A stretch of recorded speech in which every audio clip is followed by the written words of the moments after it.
4-4-2 formation was first put into action in 1966 when the 4-2-4 was being perfected by the Hungarians and Brazilians. England went on to win that World Cup in 1966 using the 4-4-2, and it gradually became the most popular formation at the club level. The first time numbers were used in soccer was on August 25th, 1928, when Sheffield Wednesday played Arsenal. For this first game, numbers were assigned by field location. Over time, that numbering system has kind of changed, but for the sake of this video, we are going to use that numbering system.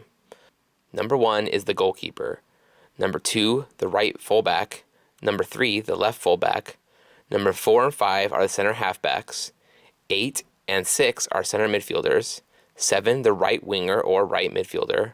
11, the left winger or left midfielder. And 9 and 10 are forwards.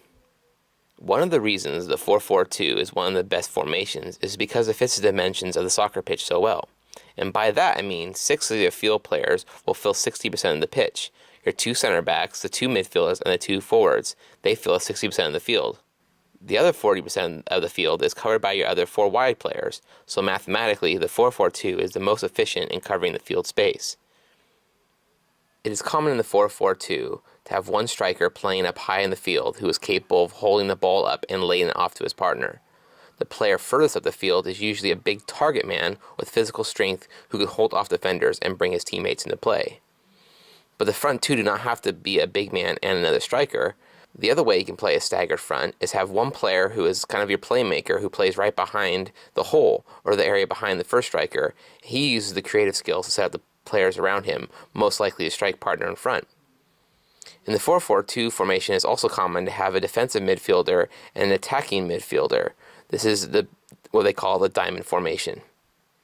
The defensive midfielder is charged with breaking up the opposition attacks, and when his team is on the back foot, he can become an extra member of the defense.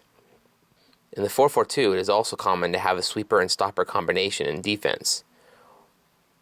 One mistake I see coaches make quite often is when playing the diamond formation in the midfield and playing a sweeper-stopper defensive combination in the back.